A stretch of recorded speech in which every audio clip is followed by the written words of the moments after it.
ఊరు లేదు పేరు లేదు ఎక్కడో పటాన్ చెరువులో ఒక చిన్న ఇల్లు అడ్రస్ పెట్టుకున్నారు. అంటే పెయిడప్ క్యాపిటల్, కంపెనీ యొక్క పెయిడప్ క్యాపిటల్ అంటే ఒక కంపెనీ పెట్టినప్పుడు మూలధనం ఎంత?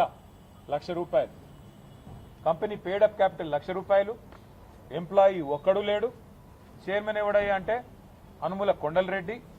మరి దీనికి రేవంత్ రెడ్డి గారి ప్రభుత్వం ఏం కేటాయించిందో తెలుసా? ఒకటి కాదు, రెండు కాదు.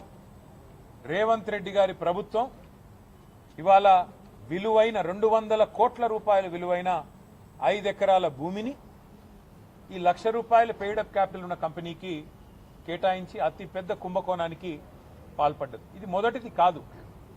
ఇది అనుముల కొండలరెడ్డి వ్యవహారం. అనుముల జగదీష్ రెడ్డి అని రేవంత్ రెడ్డి గారికి ఇంకొక బ్రదర్ ఉన్నాడు. ఆయన అమెరికాలో ఉంటారు. రేవంత్ రెడ్డి గారు అమెరికా పర్యటనకు పోతే జగదీష్ రెడ్డి గారు రేవంత్ రెడ్డి గారు ఇద్దరు అన్నదమ్ములు కలిసి 1000 కోట్లకు మెమరాండమ్ ఆఫ్ అండర్స్టాండింగ్ చేసుకుని స్వచ్ఛ బయో అనే కంపెనీతో ఒక అండర్స్టాండింగ్, ఒక మెమరాండమ్ ఆఫ్ అండర్స్టాండింగ్ సైన్ చేశారని చెప్పి ఒక ఫోటో దిగారు. మరి అదేమైందో, వాళ్ళకి ఎక్కడ భూమి ఇచ్చారో అది కూడా తవ్వి తీయాలి.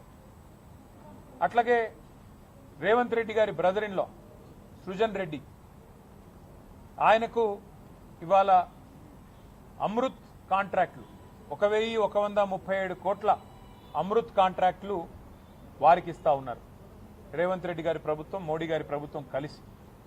అట్లాగే రేవంత్ రెడ్డి గారి ప్రభుత్వం, మోడీ గారి ప్రభుత్వం కలిసి నడుపుతున్న సింగరేణిలో ఇవాళ సృజన్ రెడ్డి గారి కనుసన్నల్లోనే మొత్తం నడుస్తూ ఉన్నది.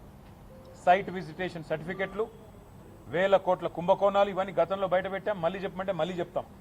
ఎట్లా సైట్ విజిటేషన్ సర్టిఫికెట్లు అనే నిబంధన అడ్డం పెట్టి ఏ రకంగా చేస్తున్నారు అంటే ఇవంతా ఎందుకు చెప్తా ఉన్నా అంటే ఇవాళ తాజాగా వెలుగులోకి వచ్చింది, నిన్న మా తమ్ముడు క్రిషాంక్ వెలుగులోకి తీసుకొచ్చింది ఈ అనుముల కొండలరెడ్డి గారి టెసరాక్ట్ అనే కంపెనీ బాగోతం.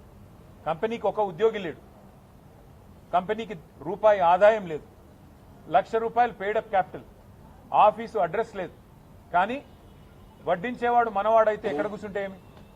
ఇవాళ 200 కోట్ల విలువ చేసే ప్రభుత్వ మరి స్థలాన్ని 7 కోట్ల రూపాయలకి, గజం ₹3,700 చొప్పున కొండలరెడ్డికి అన్నగారు రాసిచ్చారు. మరి ఇది స్కామా కాదా? మరి పక్క రాష్ట్రంలో కర్ణాటకలో ముఖ్యమంత్రి గారి సతీమణికి ఆనాడు 3 ఎకరాల స్థలం ఇస్తేనే ఆ ముఖ్యమంత్రి రాజీనామా చేసే పరిస్థితి వచ్చింది. తప్పకుండా ఈ అంశాన్ని వదిలిపెట్టం. నిన్న శ్రీధర్ బాబు గారు మాట్లాడుతున్నారు, ఒకసారి అదివ్యం. అసలు ఈ కంపెనీకి ముఖ్యమంత్రి గారి బ్రదర్కి ఏ సంబంధం లేదు అంటాడు.